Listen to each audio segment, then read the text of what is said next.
Hi and welcome. It is Sunday self-care, self-love reading time.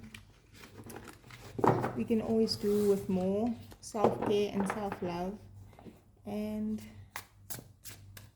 the self-love journey is an interesting one. We think we know how to love ourselves correctly, but like anything else, love has to grow, and how we love ourselves is different all the time. And how deeply we are connected to ourselves, how deeply we know ourselves changes because we change. The world changes. So let's see what messages comes through. What do we need to know about our health or well-being? Okay, those ones to come out. We have the Judgment in reverse. So that's kind of like not hearing or not answering a call. A call from your soul, possibly. Upright, there's this can be an angel or your higher self, God or the universe, whatever you believe in. And then there's these two people here. This can be one person and like the different aspects of yourself, possibly the masculine and the feminine aspect of yourself.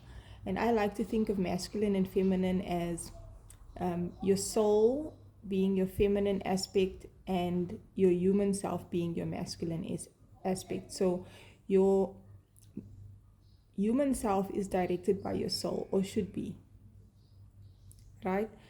And I feel like this in reverse is like either not hearing, understanding, responding to, or acting on the messages you're getting, because this angel, whatever here, has the third eye there, and that's like maybe not trusting your own intuition or having your third eye blocked, which can be a physical blockage like from chemicals and toxins and the things that we eat, or it can be blocked by other people's belief systems, other societal norms that are outdated, the things that you've always been told that you feel like is your own truth but isn't your own truth. So yeah, this can be not hearing, acting on, or responding to the call from your soul, your higher self, because your third eye is blocked. This can be not being able to, not listening to your emotions, like you feel something but you're not doing anything about it, or you can't decipher what the sadness is or what the anger is and where it's coming from, or you feel it, you acknowledge it, but you don't know what to do about it, right? I'm also getting that where I am now, and when I'm recording this, it's really hot and the air is really dry, and a number of people have been complaining of colds and flu. I've myself had a sinus infection, which to me is also like a physical representation of either a blocked third eye or a clearing and activating third eye. Like you might have been doing inner work consciously or subconsciously, your beliefs are changing, the way you think is changing, and so your sinuses are clearing. Somebody might need to clear their sinuses, or change their diet, or certain things that might be blocking your third eye. I'm not going to dive into all of the physiology on that. We also have the Page of Swords in reverse. Again, this feels like this upright would either be someone watching you or you watching someone, or being curious, and it's like the student energy, you're eager to learn. And this is possibly like being hesitant or closed off to learning or taking in new information that goes against possibly what you've known before. Or this can be not communicating something, not speaking about certain things, or waiting for information that's not coming. I don't know why that's coming through. And then we have the Ace of Cups, but this is like an overflow of emotion. And usually it's positive emotion, but sometimes positive emotion can feel negative when we aren't accustomed to it, or we don't know what it is. Like, you might feel super emotional and cry, and crying might be perceived as a bad thing. Say you're a man, and in your culture or your family, men don't are told not to cry, so you don't cry. Someone might need to cry. But this is like tears of joy, happiness, or feeling so full of love that it spills over.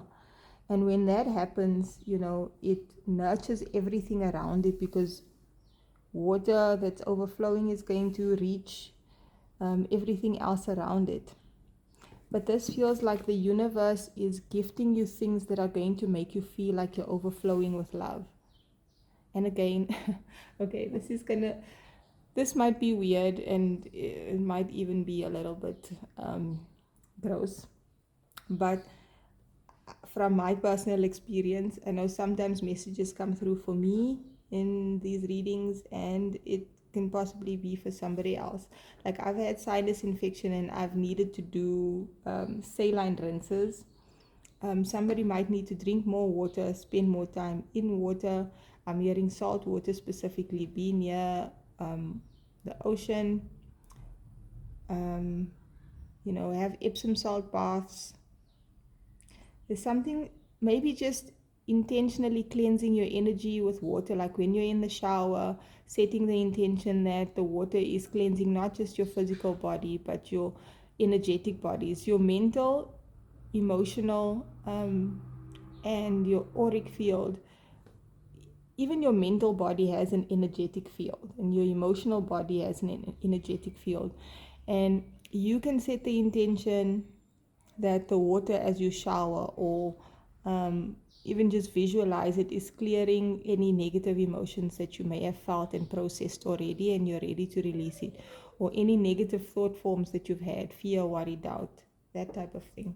Let's see what's at the bottom of the deck, and then look at the messages in the book, because it has really nice practical things that we can do, and affirmations and stuff. We have the Two of Cups at the bottom of the deck. Now, the Two of Cups is like a relationship card, and this can be your relationship with yourself. Again, you and your soul, your masculine and your feminine energy, but it can also be a relationship you have with someone else. This is a harmonious relationship. Both people's cups are overflowing, and it's balanced, it's good.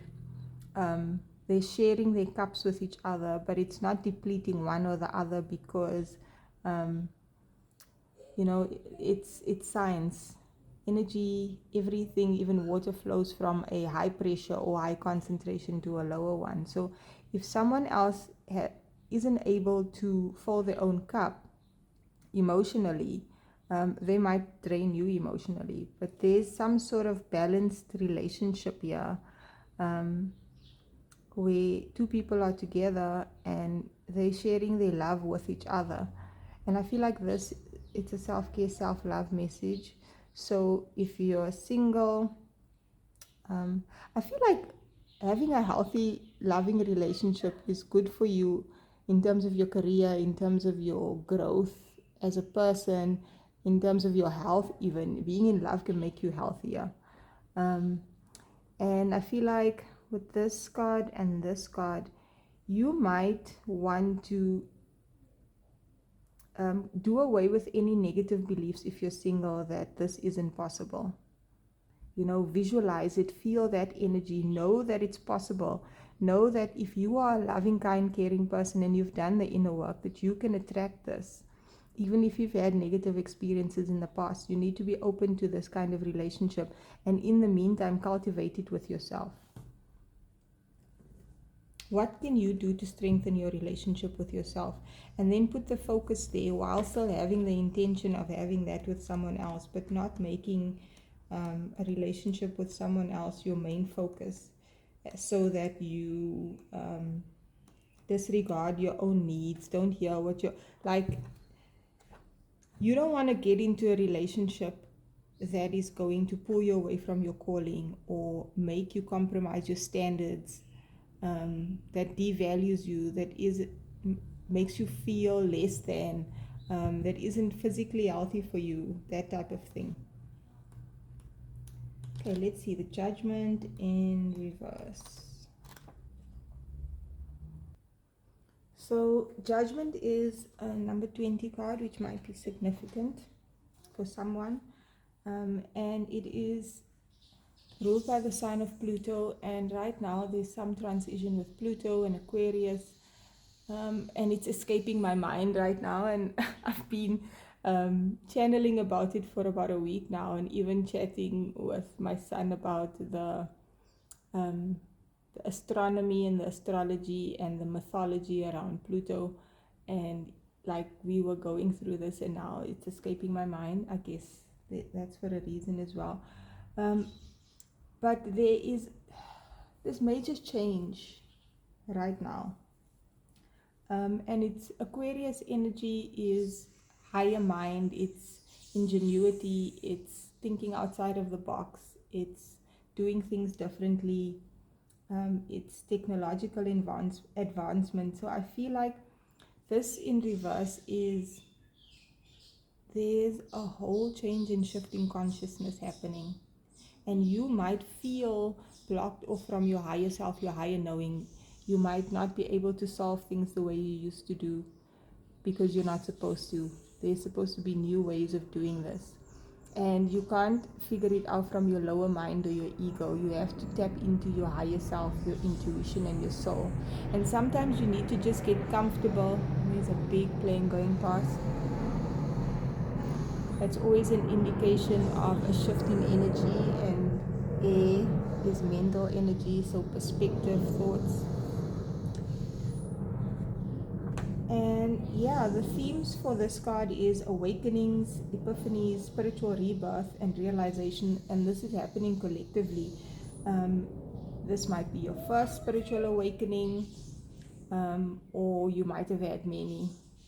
It doesn't really end. There's an affirmation here that says, as I wake to my life's purpose, I serve humanity so that others will wake too. And once you know, you sometimes get to a point on your journey where you can feel lost. It's not necessarily that it will. You can feel lost and uncertain, and that's when you need to trust that God is guiding you, that your higher self is guiding you, that maybe you've done a lot of work and now things need to fall into place, and maybe this space and time is just about learning to trust and have faith. Trust, and that's what the book is saying. Let's look. Trust doesn't come naturally to most of us, including trusting that everyone's doing their best. Fear and doubt can make us ask, what if I'm wrong? But wrong judgments only occur when we're shutting ourselves off, acting from a place of bias or ego instead of getting in touch with our inner spiritual compass. Don't resist change or connection. We are all seeking the same liberation via many different paths. Don't be afraid. Well, it's hard not to be afraid, but through the fear, you need to learn to trust your individual journey. The self-care message here is use your imagination to tap into your higher, all-knowing self in a public setting. Look at the people around you from a distance, but don't stare. Can you see the real them, the higher self inside them? Ask your higher self to witness and send unconditional love to their higher self. How does it feel? With strangers as your mirror, ask yourself what parts of yourself you're ready and willing to wake up to. I feel like sometimes our relationships and even just other people and the external things is a reflection, right? But sometimes we project or we see things in a negative way, or we can't see multiple perspectives, the outside perspective, someone else's perspective, and our own, and find a different truth within that. And you can either be the person that only sees what other people do and not yourself clearly, or vice versa. You see yourself clearly, but you don't necessarily see others clearly. And it helps to practice to not just look at what's on the surface, what's being said and what you see, but also look at intentions and energy and how things make you feel. And again, depending on where you are in your spiritual journey, this might be new to you, or you might be very accustomed to this, and this becomes a way of life. Let's see what the Page of Swords says. And it's also in reverse. The themes here is ambition, curiosity, being wary or eccentric. And the affirmation is, I am a proud perpetual student, and I expand my mind more every day. If every great mind let other people's perceptions of them get in the way, there would be no great minds. Don't worry too much about what other people think. Whether you feel peacefully aligned or anxious as hell, focus on your own evolution and don't concern yourself with gossip. And this can be difficult. The further along you are in your spiritual journey, you realize that you become more and more, almost eccentric, but you're just becoming more authentic, and it looks more and more different to everybody else's. And this is where doubt and fear can come in. It sounds easy, but rising above others' thoughts when you're worried about them is the ultimate in self-control. From that place, great ideas can flow. The self-care message here is turn off your phone. No, seriously. Remove yourself from technology for a planned period of time. Excuse the noise. Try using the time to set an intention for your thoughts for the day, week, and so on. Maybe you could promise yourself that you'll carry a notepad and pen around to capture your brilliant ideas.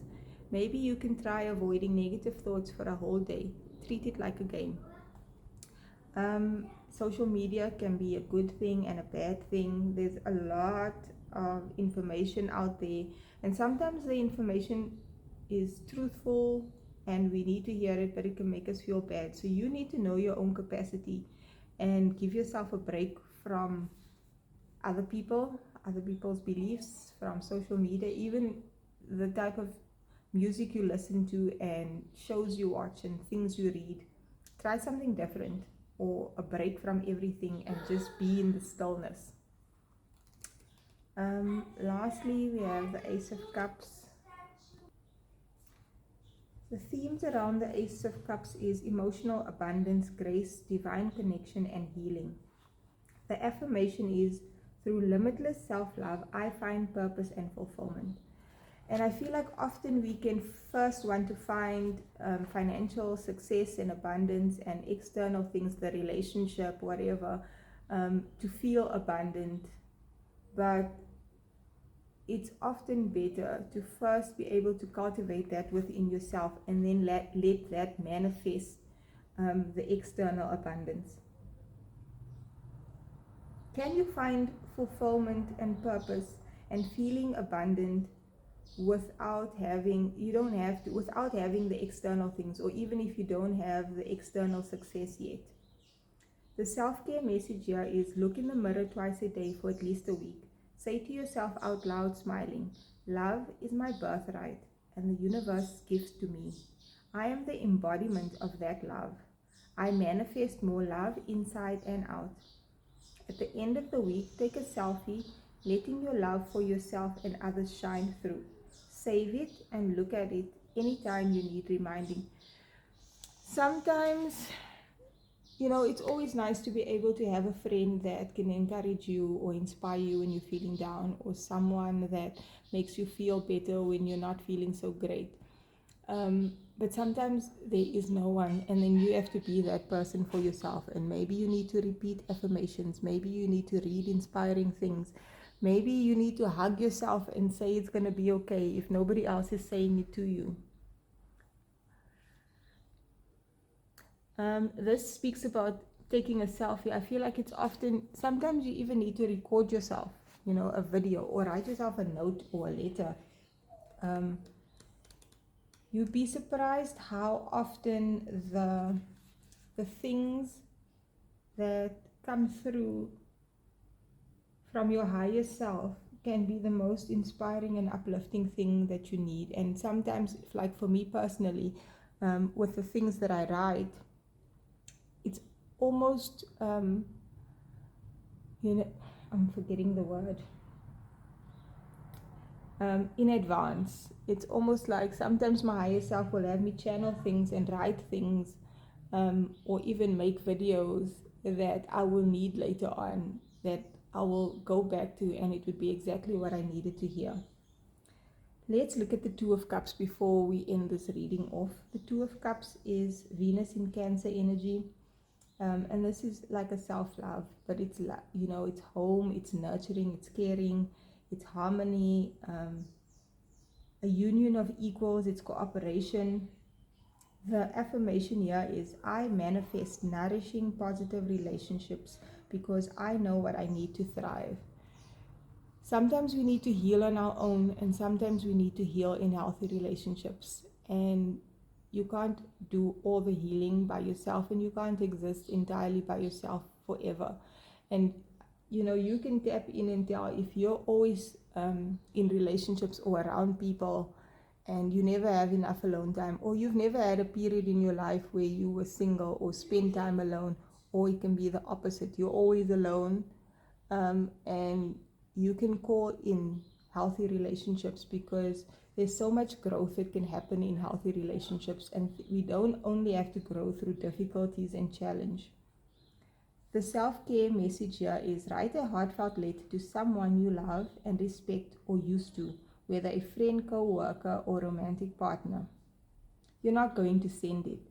Knowing that, be as honest, adoring, or angry as you like, and just write your truth, and don't stop writing until you've said everything you want to say. Put it aside and read it a few days later. Note down what this letter says about you right now. What do you need? This is getting all those stuck, difficult, challenging emotions out, and even good emotions. Like sometimes you're such a loving, kind person and you're filled with so much love, but you've got nowhere to put it, no one to share it with. And even those emotions being stuck or suppressed can make you feel sick or make you feel sad. And finding creative ways of expressing emotions is a way for us to keep emotions as energy in motion. It needs to flow. And whether you're just sharing it with yourself, and eventually someday you might share it with someone, energy is an exchange, energy moves. It should not be suppressed or denied. And health and well-being is everything incorporated. It is our mind, our body, our hearts, our soul. And yeah, this message seems to have like a mind and heart, sort of finding that balance, clearing the mind, and clearing the heart of any negative and stuck emotions. Air and water energy. Just trying to see if there's anything else. Since it's Sunday, let's get an oracle card and see what we can look forward to. Just one oracle card. What can we look forward to or need to know for the week? Just one card, please. That one. Ooh, conflict. Again, more water energy there. And possibly travel.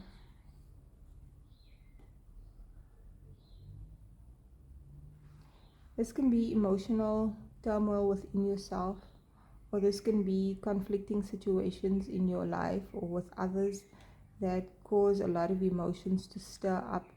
But the positive thing is that this will create movement, either movement of those stuck emotions within you, even if it's not a pleasant experience, or it will cause you to move physically in your life, make that change, take that trip, go to that place, which will eventually take you, this is a progression, a 4 to a 5, take you to a new place.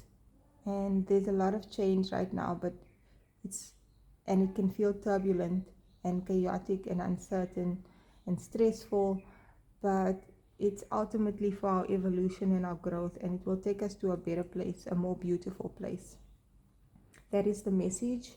I hope it's been helpful. If you've made it this far, please like, share, comment, subscribe if you want to get notifications for when I upload, and join me again in another video.